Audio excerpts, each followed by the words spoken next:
Olá pessoal, aqui é o Ivan e o gado está muito animado com o resultado publicado pelo Instituto Paraná Pesquisas, no qual o Bolsonaro avançou 3 pontos percentuais. Também ficaram muito animados com a participação do Bolsonaro no Flow Podcast, onde ele teve audiência aí de 500 mil de pessoas. Uma parte disso pode ser que seja bot, mas mesmo assim foi uma live extremamente expressiva e os bolsonaristas já estão achando que isso é um sinal de que o povo ama o presidente. E eles terão outros sinais, como por exemplo a manifestação do dia 7 de setembro, que vai, sem dúvida alguma, ser lotada, principalmente em Brasília, né? Uma cidade que é famosa por nessas manifestações hospedar centenas de ônibus vindos de todos os locais do Brasil com financiamento muito duvidoso, não é verdade? Então, eles vão ter mais sinais para se animarem. Só que nesse vídeo eu quero primeiro falar sobre o que é que significa essa pesquisa do Bolsonaro e o que é que significa a entrada, o início do período eleitoral para a disputa de votos, e depois vou falar também sobre a posição do Igor, do pessoal do Flow, em relação ao Bolsonaro, que eu vi o Arthur descendo a lenha, um monte de gente descendo a lenha. Bom, vamos por partes.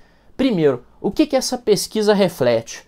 Reflete o pacotão de 50 bilhões, a PEC Kamikaze, que já está colocando dinheiro através de auxílio, de bolsa do caminhoneiro e etc., no bolso da população mais pobre. Ou seja, fazendo essa medida com a PEC Kamikaze, o Bolsonaro ele ataca diretamente o eleitorado do Lula. Não um eleitorado ideológico, mas sim aquele interessado na sobrevivência, né? Aquela pessoa que está interessada em ganhar uns trocados para viver.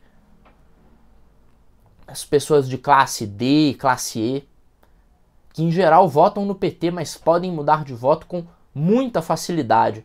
Então, acaba que o Bolsonaro, com o seu pacotão de auxílios, ele consegue ter um resultado melhor nessa camada da população, principalmente entre mulheres de baixa renda, do que o Lula teve trazendo Janones para sua campanha. Então parece que a influência do dinheiro do Bolsonaro, a influência da caneta, a vantagem do incumbente, eu já expliquei esse negócio aqui no canal umas 15 vezes, ela é um pouco mais forte ainda do que a boa e velha narrativa populista que o André Janones trouxe para a campanha do Lula. Né? Acoplou, na verdade, porque o Lula já tinha essa narrativa. Mas vamos lá, tem outra questão que eu acho que ninguém está comentando, que é mais interessante, que é o seguinte: o período eleitoral ele vai trazer de volta, sem dúvida alguma, o antipetismo. Eu falei antes que essa eleição vai ser decidida pelo que estiver mais forte, se vai ser o antipetismo ou o antibolsonarismo. E o antibolsonarismo está sendo explorado desde o início do governo Bolsonaro. Não é verdade? Antibolsonarismo está sendo falado desde o início do governo, enquanto o antipetismo foi sendo colocado de lado, porque o PT não estava na situação. Agora, com a campanha eleitoral, muita gente vai voltar a falar dos problemas do PT. E eu acho que isso vai ser interessante principalmente em relação ao eleitor mais jovem. Sabe aquele eleitor jovem que tinha seus 15, 14 anos no início do governo Bolsonaro, agora está na idade de votar, e ele não conheceu o que foram os problemas do PT? É um sujeito que, quando tinha 12 anos, viu o Temer assumir a presidência da República e, sejamos sinceros, com 10 anos ou menos, ninguém presta atenção em política.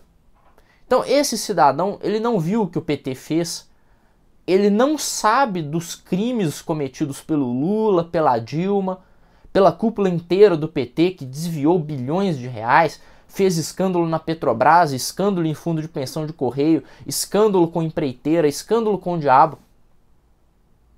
Esse eleitor é um que é muito suscetível a ser colocado diante desses fatos e aí mudar o seu voto.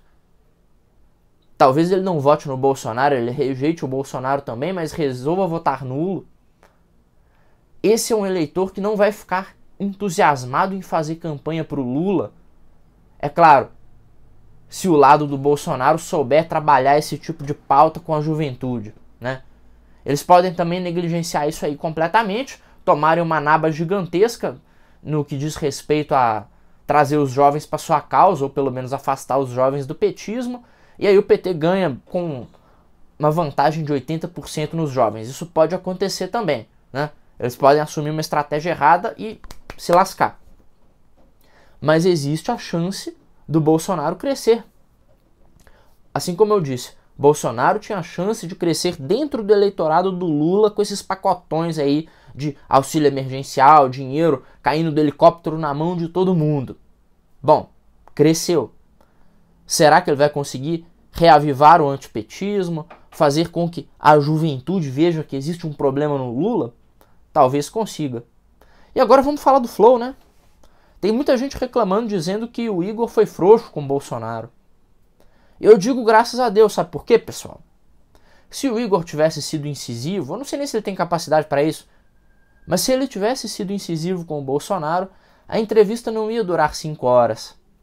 Mas agora nós, anti-bolsonaristas, que queremos chicotear o lombo desse vagabundo em praça pública, temos 5 horas de material do Bolsonaro para desmentir e para mostrar na internet o quanto que o sujeito é mentiroso, canalha, repulsivo e manipulador.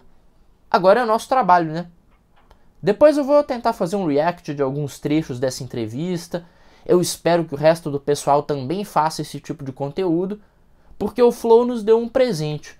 5 horas de Bolsonaro mentindo para a gente produzir material para a eleição inteira, desmentindo o vagabundo, canalha, rachador que está lá tratando a presidência da República como um puxadinho do escritório da contravenção, né?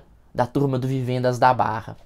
Um abraço para todo mundo, espero que tenham gostado do vídeo, se inscrevam no canal e tal. Valeu!